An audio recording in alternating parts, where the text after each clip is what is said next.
gua sampai kayak begini, ini udah fatal. Kalau ada yang lu harus lu klarifikasi, apa yang mau lu klarifikasi? Ada orang yang pernah lu bantu, Iya, terus nyikat lu juga. sikat bleh. Ikut ngatain. Ikut ngatain. Iya. Kamu mau cerita apa dari aku? Aku ada semua. Ayo, aku udah setengah gila nih. Digital itu kan dilihat benar-benar sama anak-anak gitu. Halo semuanya, selamat datang kembali di Analisis Sengit, channel yang membahas dan mereaksi berbagai isu yang sedang ramai diperbincangkan, termasuk reaksi dari para kreator maupun tokoh yang ikut mengomentarinya. Kali ini kita akan membahas polemik yang kembali memanas antara Ruben Onsu, Sarwenda, serta komentar keras yang menyeret Om Deddy dalam perdebatan yang semakin melebar. Setelah podcast terbaru yang penuh pengakuan emosional, kini muncul lagi reaksi yang tidak kalah panas. Bahkan ada pihak yang menilai situasinya sudah kelewat batas hingga memicu perdebatan baru di kalangan netizen. Lalu, benarkah semua argumen yang disampaikan itu konsisten? Apakah reaksi yang muncul benar-benar berdasarkan fakta yang terungkap atau justru dipengaruhi sudut pandang masing-masing? Dan bagaimana perkembangan terbaru setelah podcast tersebut menjadi bahan perbincangan di berbagai platform? Tonton videonya hingga usai, karena saya akan memberikan komentar cukup panjang di bagian akhir video. Yuk kita tonton videonya. Jadi kayak aku sangat menjaga. Sebenarnya kalau ikutin dari yang awal Udah beres, ya bener. Gue nggak minta apapun. Jadi gue cuma mau ngasih tahu, udahlah, ini kita solid aja. Tapi kan jawabannya kan ada ininya dia di rumah, ada ininya di rumah, tempat yang nyaman, bukan itu. Tapi kan ketika dibahas lagi, dulu sebelum menikah itu mulu pembahasannya. Jadi ngomongnya nggak akan nyambung. Makanya akhirnya gue mau mengambil jalan keputusan udah lewat jasa lawyer. Itu kalau gue nggak boleh nyambung, ngapain gue ngelibatin orang? Nggak nyambung. Ditanya gimana, jawabannya gimana ke gue? Gitu jadinya. Satu titik di sini, ntar dia merembetnya kemana-mana. Jadi, iya, udah gitu aja. Udah lawyer aja lah gitu ya. Gue itu tipe yang makin nada dia tinggi, ya ini sama siapapun gue. Iya. Oke, sip, oke, baik. Yuk. Gue udah trauma dari kecil tuh denger hal-hal yang menurut gue sebuah intimidasi gitu. Jadi gue tidak ingin terjadi lagi di posisi sekarang ini. Tapi kalau lu tanya gue nih sekarang, gue ada rasa nggak percaya diri gitu di mata anak gue tuh ada ngerasa nggak percaya diri. Kenapa? Kalau dia bisa tahu apa yang gue lakukan dari tontonan, dia nonton juga nggak tingkah laku? Iya. Kenapa nggak percaya diri? Iya. Maksudnya ada satu anak ada anak gue Talia itu. Dia tahu bagaimana suasana itu. Oke. Ya, teriak-teriak di dalam mobil, terima telepon, wah ngatain gue gitu. Ketika tutup telepon, itu rasa gue cuman gini, gagal gue. Oh shit. Gak ngomong apa. Jadi bukan anak gak tahu, anak udah tahu. Mau ngomong gimana? Netizen. Apa yang mau lu klarifikasi? Udah lihat belum nih podcastnya RO barusan di Deddy Corbuzier? Coba. Kalau ada yang lu harus lu klarifikasi, apa yang mau lu klarifikasi? Apa ya? Gue bingung kalau tanya begitu. Karena kalau gue mau klarifikasi, gue gini. Yang gue mau itu waktu ketemu anak. Itu doang. Tok. That's it ya. Jadi ikutin yang sudah menjadi peraturan Pengadilan. Itu doang. Merembetnya kemana-mana gitu. Jadi makanya kalau dari gue mau ya udahlah. Nggak bisa lah anak. Ini bos. Iya. Gimana Kan ada anak. Gue ada kata. Lu ngatain gue apa juga bodo amat. Intinya dia itu memang hak untuk anak dari awal. Tuh, Serkewes. Terus pintar nih dia di sini podcastnya. Pas nih, betul. Jadi rangkumannya dalam podcast ini adalah dia pertama-tama itu menceritakan tentang beban hidup yang berat, terus rasa kekecewaan tentang karyawan, terus hard disk hilang. Pokoknya awal-awal ini masih tentang kantor. Terus mulai masuk tentang hal orang yang dibantu tapi mengkhianati. Terus bentuk rasa kekecewaan terhadap si Sarkawi, katanya sering nelpon di mobil ada anaknya. Dia gagal menjadi seorang ayah. Terus ekspresi kepada mulut seseorang yang dibantu tapi fitnah. Terus bentuk kekecewaan terhadap perilaku seseorang yang dibantu. Pokoknya ini tuh lebih ke dia kecewa pada orang yang pernah dibantu tapi ikut memfitnah dia. Siapa itu? Coba netizen mulai bekerja. Cuy. Ada rasa nggak percaya diri gitu di mata anak gue tuh, ada rasa nggak percaya diri. Kenapa? Kalau dia bisa tahu apa yang gue lakukan dari tontonan, dia nonton juga nggak tingkah laku. Iya. Kenapa nggak percaya diri? Iya, maksudnya ada satu anak ada anak gue Talia itu, dia tahu bagaimana suasana itu. Oke. Ya, teriak-teriak di dalam mobil, terima telepon, wah ngatain gue gitu. Ketika tutup telepon, itu rasa gue cuman gini, gagal gue. Oh shit. Gak ngomong apa. Jadi bukan anak nggak tahu, anak udah tahu. Mau ngomong gimana? Jadi, gue mau share gimana? Apa salah? Gue cuman mau yang gue minta ini apa hal yang sulit? Tapi giliran gue ada keterlambatan bayar, ini lepas tanggung jawab, ini wah, bener-bener lu rendah serendah-rendahnya. Buset, berantemnya ya Allah.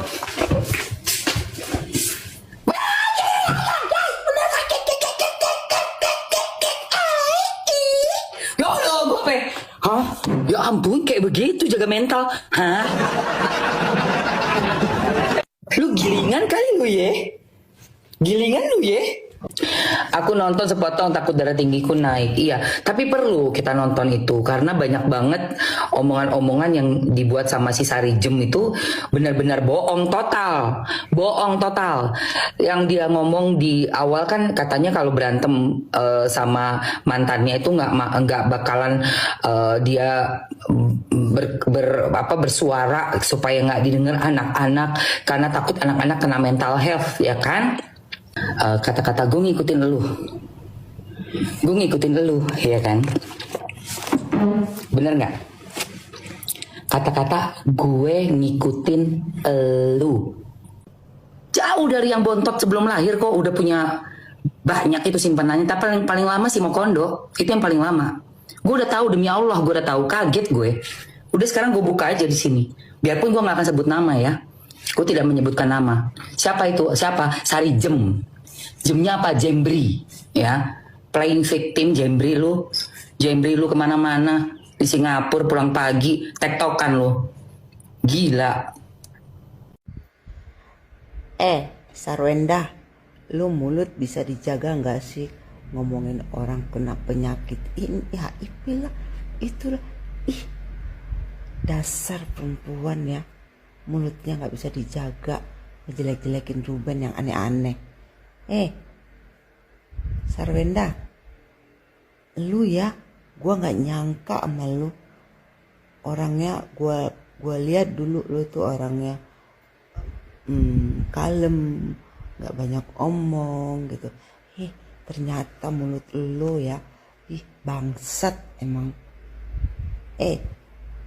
Sarwenda, kalau mulut lu nggak bisa dijaga, udah ini perempuan harus di ini nih. Kalau gua jadi pengacaranya Ruben atau Ruben, jangan dimaafin deh sampai kapanpun. Itu anak ya, kalau bisa kasih tuh hak asuh ke Ruben. Nih perempuan nggak tahu diri, benci banget gua ngelihatnya. perempuan ya. Dia juga ibu, seorang ibu juga gak bisa jaga anak. Itu lakinya aja ya, mantannya aja dijelek-jelekin seperti itu. Sedangkan Ruben gak pernah dia ngejelekin Sarwenda. Di dasar nyai-nyai Gunung Kawi. Nyai-nyai Gunung Kawi. Ada bedanya kelas antara perempuan yang memilih diam, menjaga martabat, dan fokus bertanggung jawab membesarkan anak-anaknya tanpa butuh validasi dari netizen, dengan laki-laki yang jiwanya rapuh dan hobi mengobrol drama kosmetik di depan kamera. Sungguh ironis melihat seorang mantan suami yang fisiknya laki-laki tapi kelakuannya melebihi ibu-ibu arisan, ya. Suka nangis mengumbar tangisan rumah tangga di televisi. Bang, sorry nih ya bang ya, gue dari A sampai Z lu ngomong gue sama sekali gak ada yang setuju. Gue bakal bahasin satu-satu, gue akan kasih pendapat gue pribadi satu-satu dengan opini yang lu ungkapin di sini. Pertama, lu membedakan antara si perempuan yang diam aja dan fokus bertanggung jawab, yang gak haus validasi dan fokus bertanggung jawab membesarkan anak-anaknya. Pertanyaan gua, diam dari mana? Apanya yang diam? Ini kasus heboh, dia sampai dihujat segala macam, itu ulah siapa? Ulah siapa? Gua tanya, emang ulah Ruben? Jelas-jelas itu muncungnya dia, itu keluar dari mulutnya dia yang koar-koar di live, yang nyindir-nyindir mantan suami. Orang mantan suami juga anteng-anteng aja. Selama 6 bulan dia gak bisa ketemu anaknya juga diam-diam aja. 6 bulan belakang kemana? Selama 6 bulan mantan lakinya gak bisa ketemu anaknya. Lu kemana? Masyarakat kemana? Emang ada yang koar-koar? Gak ada. Kenapa? Karena Ruben juga gak koar-koar di sosmed. Dia juga gak curhat kok. Dia juga gak ngeluh di sosmed. Tolong bantu gue ya, gue gak bisa ketemu anak gue selama berapa bulan ini. Emang ada dia drama? Ini kalau misalnya si ceweknya itu gak bacot, ya, gak nyindir-nyindir mantan suaminya, ini gak bakal gede bang. Jadi siapa? Sekarang gue tanya, siapa yang diam aja? Dia nge-live cari duit buat anak-anak ya katanya. Tapi dengan cara nyindir-nyindir. Gak cuman satu loh. Gak cuman satu live-nya dia itu nyindir-nyindir mantan suaminya. Banyak bang. Makanya kalau misalnya abangnya masih gak paham atau abang buta, ya minimal abang tuh pelajarin dulu. Ya susah sih kalau sama-sama gak punya hati ya. Mau tai juga rasa coklat. Terus dia bilang apa? Sungguh ironis sama laki-laki yang jiwanya rapuh dan hobinya drama kosmetik di depan kamera. Gue kasih tau nih bang ya, si Ruben kalau nggak ditanya, kalau ini nggak besar nih, nggak akan ada yang nanya dia, nggak akan bang. Ini kalau nggak viral gara-gara mulut mantan bininya, dia juga gak bakal ditanya-tanya sama media. Gak akan. Kemana 6 bulan tuh kemana? Emang ada yang nanya-nanya dia? Emang ada yang podcast-podcast ke dia? Gak ada. Emang dia ada curhat di sosmed? Gak ada bang, gak ada. Ini kan bermula gara-gara kubu mantan bininya aja yang nyindir-nyindir segala macam di live. Dagang kok nyindir-nyindir, fokus dagang-dagang aja. Ngapain bawa-bawa mantan suaminya? Ngapain sekarang gue tanya, ha? Ngapain? Terus lu bilang apa lagi bang? Dia kayak ibu-ibu arisan yang hobinya nangis di depan kamera. Ibu-ibu arisan mah gak ada yang cengeng. Ibu-ibu arisan itu hobinya cuman ngerumpi, ngegosip ya kan. Kayak lu ini, hobinya ngerumpi, ngegosip. Gak ada yang cengeng ibu-ibu arisan. Ibu-ibu arisan tuh mulutnya lemes semua kayak lu. Dan satu lagi ya, lu kalau punya hati ya, lu kalau punya hati pakai nih hati lu, pakai. Jangan pakai otak lu yang dangkal. Pakai nih hati lu. Dia udah kangen sama anak-anak yang dia bener-bener pengen ketemuin, itu susah ditemuin. Ya. Sekarang dia ditanya tentang anak-anak yang dia rindukan itu. Lu kalau punya hati, Bang, masa iya lu gak nangis? Lu kangen lo selama 6 bulan, masa iya lu gak nangis, Bang? Siapa sih yang mau nangis depan kamera? Siapa? Emang lu kira dia gak malu nangis depan kamera? Ditonton ribuan orang? Emang gue gak habis pikirnya sama orang-orang yang katanya haus drama atau emang cari validasi. Gue bingung, emang yang bikin ini heboh Ruben kah? Emang yang bikin ini tuh membesar Ruben kah? Padahal yang bikin heboh itu ya dari kubu mantan bininya yang suka nyindir-nyindir di live, gak cuma sekali 2 kali. Jadi gue bingung nih sama si abang ini. Terus gue mau nanya bang, Viti lu yang ini, nih yang ini, harusnya lu inget kan? Itu kemana? Kenapa lu take down bang? Gue kira lu udah sadar. Ternyata kagak. Udah gue taruh di Ritz-Carlton. Ya lu bayangin tuh Ritz-Carlton lu taruh sebulan keluarga lu bayangin. Ruben, nggak boleh ngungkit loh Ruben. Kau itu mestinya bersyukur dapat wanita cantik secantik Sarwenda itu Ruben. Cantik istrimu itu. Dia cantik Ruben, paling cantik artis di Indonesia. Kalau dibanding Melanie Ricardo, cantikan dia loh Ruben. Dia cantik, pokoknya paling cantik di Indonesia. Mestinya kau berterima kasih banget Wenda mau sama lu gitu loh, sama kau itu. Dia wanita tercantik di Indonesia di antara artis-artis Indonesia. Sama Syahrini cantikan dia, sama Nia Ramadhani cantikan dia, sama Agnes Monica cantikan dia, sama Celine Evangelista cantikan dia, sama siapa lagi, pokoknya cantikan dia semua deh. Sama anggota-anggota Cherry Bell yang lain cantikan dia. Suaranya apa yang bagus. Kau tahu nggak, suaranya bagus, mengalahkan Mariah Carey, Ruben. Mariah Carey. Jadi kau pantutnya bersyukur, jangan ngungkit-ngungkit begitu apa yang telah kau berikan buat dia. Berterima kasih banget kau dinikahin wanita artis paling cantik di Indonesia dan suara paling bagus. Nah, ibarat di legenda Indonesia itu, dia ini salah satu dari 7 bidadari lagi, 8 bidadari. Dia ini bidadari ke-8, Ruben. Meskinya kau bersyukur, berterima kasih banget dinikahin sama perempuan ini. Udah bapaknya bangunin rumah buat elu, terus pinjol elu dibayarin sama dia. Pokoknya sempurna banget deh. Jangan diungkit-ungkit lagi deh semua kebaikan elu sama dia. Lu harus berterima kasih karena dia sudah membantu lu banget, udah ngedukung hidup lu banget. Lu siapa? Cuma presenter paling terkenal di Indonesia juga. Gedean penghasilan dia lah Ruben. Dia kan sekali live aja dalam 30 menit dapat 200 juta. Lu MC belum tentu dapat 200 juta dalam 30 menit. Pokoknya dia itu sempurna banget. Sempurna banget, hebat banget, keren banget. Pokoknya di antar orang yang lain. Itu sih menurut pendukungnya Ruben, gitu loh maksud saya. Saya adalah orang yang paling tahu apa yang terjadi, bukan netizen. Karena saya orang yang berinteraksi langsung, melihat langsung, tapi saya tidak publikasikan. Yang saya publikasikan adalah apa yang mereka sampaikan keterangan di podcast itu saja. Karena ada etika saya. Saya tidak boleh intervensi untuk melakukan hal itu, nggak boleh. Biar mereka menyelesaikan masalahnya masing-masing. Supaya mereka apa? Belajar dewasa. Sarwenda datang ke tempat saya untuk minta podcast. Kan aku udah cerita kan. Aku bilang, Wen, kalau bisa jangan dulu lah. Kamu tenangin diri. Seminggu kemudian dia datang lagi, kok saya bisa nggak pakai hak jawab saya di sini?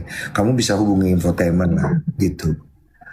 Terus Koko tuh orang paling lurus yang pernah saya temukan. Waktu saya bikin salah, Koko orang pertama yang ngomong belak-belakan ke saya. Negur, ngasih tahu supaya saya perbaiki. Jadi menurut saya disinilah tempatnya karena saya bisa bicara dan Koko silakan tanya apapun itu. Oh gitu, oke. Tapi saya harus undang Ruben juga ya. Gitu karena saya nggak fair karena bukan saya hakimnya. Iya nggak apa-apa. Oke, ya udah. Sebelum saya podcast, saya bilang, Wen, I'm not your friend. Kalau kamu nggak bisa jawab, jangan jawab. Dan jangan berharap abis keluar dari sini kamu akan dipuji orang. Saya bukan Tuhan. Kamu bisa akan tambah dihujat, bisa akan tambah buruk. Is it okay?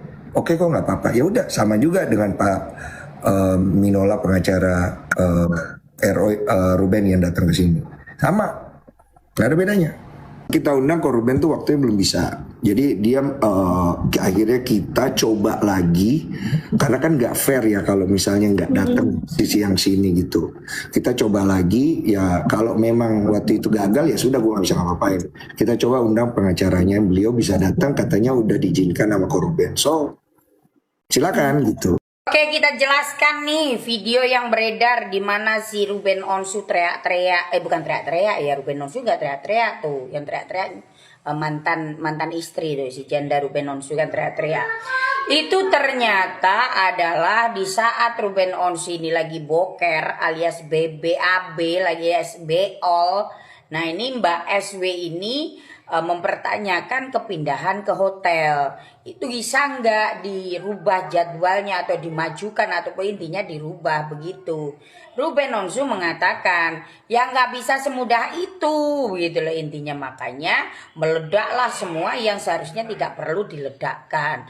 Kalau toh pun si Ruben Onsu ikut sedikit emosi, di mana dituduh mengikuti Mbak SW atau gimana sampai dia emosi, ya karena kondisi keadaan mules alias ngising alias kepesing, jadi wong ngising wae lo dirusui kan, ini kan seperti itu kalau kita melihat dari penjelasan si Ruben Onsu. Bahkan dari keluarganya pun juga ini sabar kan begitu ya, orang tuanya kan baik tuh kan, ada tuh videonya kan ada. Di sini kalau dikatakan penyebaran video CCTV itu adalah suatu kemenangan bagi si Mbak SW, salah. Itu malah menunjukkan Mbak SW ini kurang pas ketika menunjukkan itu. Karena masalah perkara yang sekarang ini lagi viral-viralnya adalah pengasuhan anak, bukan pembahasan kamu kemarin pegatan atau cerai itu karena apa. Sekarang ini yang perlu dibahas fokusnya adalah pengasuhan anak. Begitu loh. Terus kemudian tersebar chattingan di mana sudah minum obat HIV apa belum. Nah biasanya ada juga nih penyakit TBC. Kalau penyakit TBC mungkin kayak juga obat yang agak mirip-mirip begitu ya, mungkin karena pembunuhan bakteri gitu kalau nggak salah ya. Iya, aku dia amit cabang bayi disampaikan kena TBC. Nah itu bilang mindalik ya. Yang penyembuhannya itu memang harus 6 bulan berturut-turut dan tidak boleh dijeda. Piye ngene iki njajal. Jadi kalau dikata CCTV itu menguntungkan siapa? Ya menguntungkan Ruben Onsu. Karena apa? Menunjukkan karakter yang sebenarnya si Mbak Wenda tanpa harus ditutup-tutupi, dan karakter si Ruben Onsu yang sudahlah, nah kan seperti itu, berusaha untuk menghindari gitu ya. Buzzer jangan keterlaluan. Iya agak heran Salsabella kok bisa-bisanya bilang dia melindungi si Gio yang mau dijadikan sasaran, yang mau ditarget apa? Ih aneh juga. Wes ngene ya. Yo. Pacanku penyok cah. Ada habis-habisnya ya. Sudah dibilang 3 huruf ya, selengki ya, terus dibilang penyakitan. Sekarang dengan tuduhan lagi 11 tahun pernikahan menderita katanya. Anjir, menderita itu tas branded semua itu dalam wardrobe itu.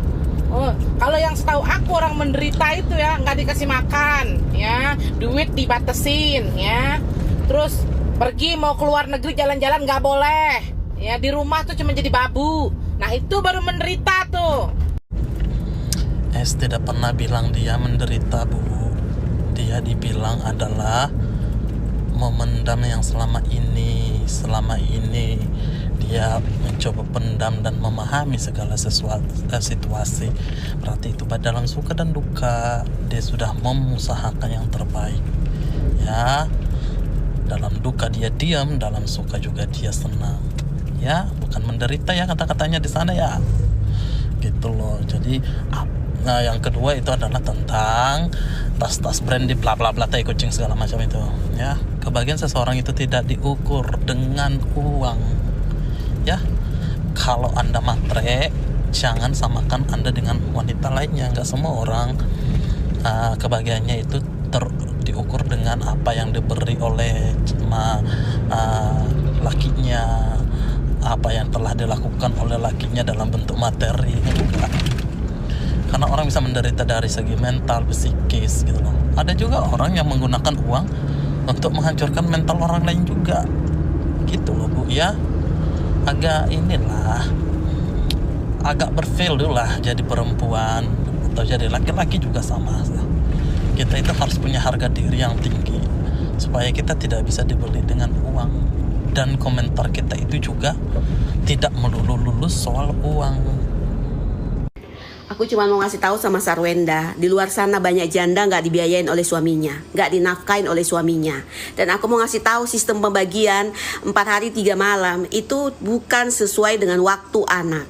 Kalau anaknya sibuk, 3 hari nginap di rumah bapaknya, sekolah dari rumah bapaknya, itu yang benar, bukan harus dari rumahmu. Kan dia bisa nginap di rumah bapaknya, sekolah dari rumah bapaknya. Itu pembagian waktu yang sesungguhnya dalam segi hukum. Kamu menyisipkan waktu sesuai ada waktunya. Kalau anakmu sibuk, belajar banyak lesnya, ya sudah berangkat dari rumah suamimu, mantan suamimu, Ruben Onsu, dari rumah bapaknya, bukan harus dari rumah kau. Itulah namanya ada pembagian waktu 4 hari 3 malam.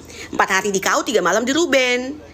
Itu di rumahnya, bukan di rumahmu. Itu maksudnya. Kau sudah dinafkain, udah ada sopir, udah dibiayain. Kau nggak tahu diri, itu namanya. Kau tahu kelemahan si Ruben ada pada anaknya. Kau manfaatkan anaknya untuk jadi tumbal. Kau permainkan psikologis anakmu. Ingat, sekarang kau bisa mempermainkan psikologis anakmu. Ada jejak digital. Alat bukti untuk menjawab semua playing victim itu ada di pada jejak digital.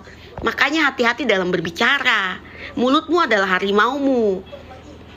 Seperti itu. Jangan kau salah gunakan anakmu untuk jadikan tumbal untuk memancing emosi bapaknya. Si Ruben itu tidak cemburu sama kau. Dia itu cemburu dengan kemesraan kau sama anakmu. Sedangkan dia tidak boleh. Padahal dia udah habis-habisan uangnya. Kayak begitu. Tapi netizen yang bodoh ini, yang oon ini, yang tidak bisa berpikir jernih, si Ruben itu cemburu karena dia ada CEO-nya juga belum tentu. Itu katanya kau udah pintar, tapi kau masih salah menilai cowok. Gimana sih? Gimana katanya udah pintar? Aku dulu bodoh, tapi sekarang aku udah pintar, masih bodoh juga sih. Gimana? Kamu permainkan psikologi si Ruben Onsu.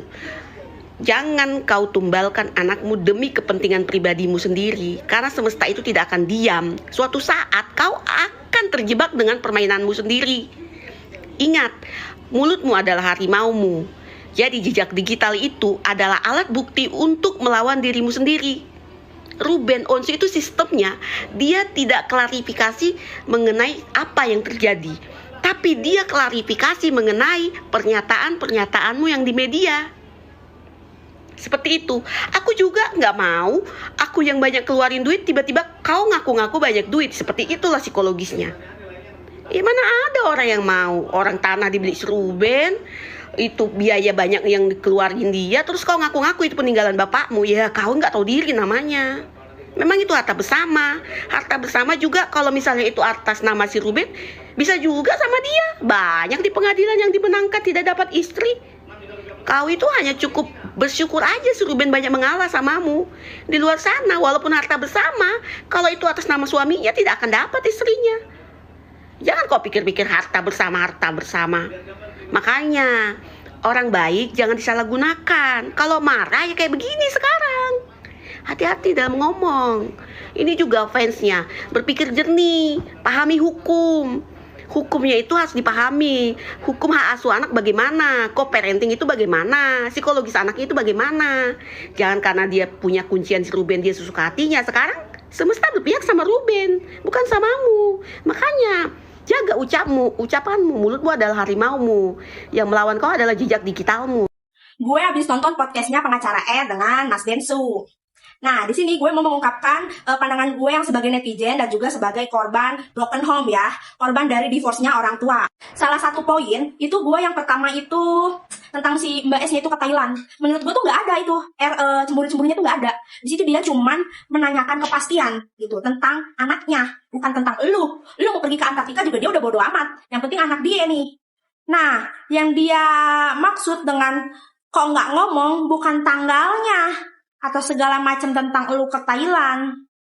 Contohnya gini nih, yang dia mau nih ya, yang R mau itu maksudnya, nih gue mau ke Thailand nih, anak-anak sama lu dulu ya, gitu. Gue ke Thailand, misal nih, gue ke Thailand tanggal 17, sampai tanggal sekian, anak-anak sama lu dulu ya.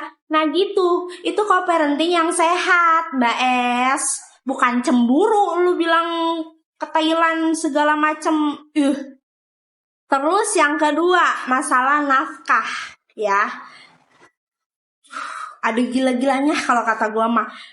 Maksudnya si R itu iya ngasih perincian, tapi bukan perincian yang sama pas lu sama si R masih suami istri. Ya kali pembantu di rumah lu dibayarinnya sama R juga gitu, asisten-asisten lu, supir-supir lu dibayarinnya sama R juga. Mikir, aneh gua mah. Dulu gue pas emak bapak gue divorce ya udah beda. Malah lebih parah, gue yang minta-minta ke bapak gue buat gue sekolah, adik gue sekolah, buat lebaran segala macam, gue yang minta. Ini R udah bertanggung jawab tapi lu nggak bersyukur. Aneh kalau kata gue mah. Terus jadwal anak-anak ya, itu lu kirim jadwal anak-anak. Tapi kan di situ si R cuman minta bagiannya yang udah dari awal diputusin. Si R 3, lu 4. Nah di sini si R udah berusaha ngasih kebebasan lagi sama lu yang nentuin hari apa aja, bukan lu ngasih jadwal doang, jadwal sekolah segala macam tetek bengek. Contohnya nih, lu masukin dah tuh, lu kasih weekend 1, sisanya weekday. Kayak misalnya Minggu, Senin, Selasa sama bapaknya, sisanya sama elu. Begitu. Komunikasinya tuh yang benar. Tahu nggak? Jangan apa-apa cemburu, apa-apa selingkuh. Ih! Nih, kalau kata gue nih, udahan Mbak Es. Stop tuh di yang kemarin terakhir video yang marah-marah segala macam. Udah nggak usah melebar kemana-mana. Udah tinggal lu bikinin jadwal, Mas R berapa hari, hari apa aja, lu sisanya gitu sesuai kesepakatan aja. Udah selesai, nggak usah ribet. Nah, teman-teman, setelah saya menyaksikan keseluruhan isi video tadi, sekarang izinkan saya menyampaikan pendapat pribadi saya. Seperti biasa, ini murni opini saya sebagai penonton yang mencoba melihat isi pembahasan dari berbagai sudut pandang. Kalian boleh setuju, boleh juga tidak setuju. Justru saya senang kalau nanti kita bisa berdiskusi sehat di kolom komentar. Kalau saya perhatikan, persoalan seperti ini sebenarnya sudah jauh bergeser dari substansi awal. Yang tadinya publik hanya ingin mengetahui perkembangan hubungan antara Ruben Onsu dan Sarwenda, sekarang malah melebar menjadi saling menanggapi komentar kreator lain, saling membalas opini, hingga akhirnya setiap pernyataan baru memunculkan perdebatan baru lagi. Akibatnya, fokus utama menjadi kabur, karena perhatian publik lebih banyak tertuju pada siapa yang berbicara paling keras, dibandingkan apa inti persoalannya. Menurut saya, inilah salah satu kelemahan media sosial saat ini. Ketika sebuah isu sedang viral, hampir semua orang merasa perlu ikut memberikan pendapat. Tidak ada yang salah dengan memberikan opini, tetapi ketika opini itu disampaikan dengan bahasa yang sangat emosional, akhirnya penonton pun ikut terbawa emosi. Padahal emosi seringkali membuat kita sulit membedakan mana yang benar-benar fakta, mana yang baru berupa dugaan, dan mana yang hanya interpretasi masing-masing. Saya juga melihat bahwa video tadi menunjukkan bagaimana sebuah podcast atau cuplikan video bisa menghasilkan begitu banyak penafsiran yang berbeda. Ada yang merasa simpati kepada satu pihak, ada juga yang justru berpihak kepada pihak lain. Hal itu sebenarnya wajar. Yang menjadi masalah adalah ketika kita mulai menganggap sudut pandang kita sebagai satu-satunya kebenaran. Padahal kita semua, termasuk para kreator konten, hanya melihat potongan-potongan informasi yang muncul ke publik. Tidak ada satupun dari kita yang mengetahui keseluruhan cerita yang terjadi di balik layar. Hal lain yang menurut saya cukup menarik adalah bagaimana setiap pernyataan dari tokoh yang terlibat langsung hampir selalu memicu reaksi baru dari kreator lain. Reaksi tersebut kemudian dibalas lagi oleh kreator berikutnya. Siklus ini terus berulang. Pada akhirnya yang diuntungkan adalah algoritma media sosial karena isu terus menjadi pembicaraan. Tetapi bagi publik justru semakin sulit mengetahui mana informasi yang benar-benar penting dan mana yang hanya memperpanjang perdebatan. Kalau saya menjadi penonton yang benar-benar mengikuti kasus ini sejak awal, saya justru berharap semua pihak mulai lebih berhati-hati dalam menyampaikan sesuatu ke ruang publik. Bukan berarti tidak boleh berbicara, tetapi setiap kalimat yang diucapkan sekarang pasti akan dipotong, dikutip, dijadikan konten, lalu diperdebatkan lagi. Sekali sebuah pernyataan menjadi viral, hampir mustahil untuk mengendalikan bagaimana publik menafsirkannya. Saya juga merasa bahwa netizen seringkali terlalu cepat menentukan siapa yang salah dan siapa yang benar. Hari ini seseorang dipuji setinggi langit, besok bisa saja dihujat habis-habisan hanya karena muncul informasi baru. Padahal belum tentu semua informasi yang beredar sudah lengkap. Fenomena seperti ini membuat saya semakin yakin bahwa kita perlu lebih sabar sebelum mengambil kesimpulan. Di sisi lain, saya memahami mengapa konten-konten seperti ini menarik perhatian. Isinya penuh emosi, penuh konflik, dan menyangkut figur publik yang sudah lama dikenal masyarakat. Tidak heran kalau setiap perkembangan langsung menjadi trending. Namun sebagai penonton, saya rasa kita juga punya tanggung jawab untuk tidak langsung mempercayai semua narasi hanya karena disampaikan dengan penuh keyakinan. Menurut saya, komentar yang paling baik adalah komentar yang didasarkan pada apa yang benar-benar disampaikan dalam video, bukan menambahkan asumsi baru. Ketika seseorang mulai berspekulasi terlalu jauh, biasanya diskusi menjadi semakin sulit dikendalikan. Orang lain ikut berspekulasi, lalu muncul lagi narasi baru yang belum tentu memiliki dasar yang jelas. Saya pribadi juga melihat bahwa dalam konflik seperti ini, yang paling penting sebenarnya bukan siapa yang paling pandai berbicara di depan kamera. Yang lebih penting adalah bagaimana persoalan inti itu bisa diselesaikan dengan baik oleh pihak-pihak yang memang terlibat langsung. Karena bagaimanapun, kehidupan nyata mereka jauh lebih penting daripada perdebatan yang terjadi di media sosial. Buat saya, video reaksi seharusnya menjadi ruang untuk berdiskusi, bukan ruang untuk menghakimi. Kita boleh mengkritik sebuah argumen, kita boleh tidak setuju dengan cara seseorang menyampaikan pendapatnya, tetapi tetap harus menyadari bahwa kita hanya melihat sebagian kecil dari keseluruhan cerita. Saya juga ingin mengingatkan bahwa setiap orang tentu punya bias. Saya pun punya bias. Kalian juga punya bias. Karena itu jangan jadikan satu video sebagai satu-satunya dasar untuk membentuk kesimpulan akhir. Lihat berbagai sumber, dengarkan berbagai sudut pandang, lalu buat penilaian sendiri secara bijak. Yang paling saya khawatirkan justru adalah ketika konflik pribadi menjadi konsumsi publik yang tidak ada habisnya. Semakin banyak konten yang dibuat, semakin banyak pula potongan-potongan narasi yang beredar. Akhirnya publik lebih sibuk memperdebatkan potongan video daripada memahami konteks utuhnya. Saya berharap semua pihak yang terlibat dapat menyelesaikan persoalan mereka dengan cara yang terbaik. Kalau memang masih ada perbedaan pendapat, semoga bisa diselesaikan melalui jalur yang tepat tanpa harus terus menjadi tontonan yang memancing perpecahan di kalangan masyarakat. Bagi kita sebagai penonton, mari kita belajar untuk lebih kritis. Jangan mudah terprovokasi hanya karena judul yang bombastis atau potongan video yang viral.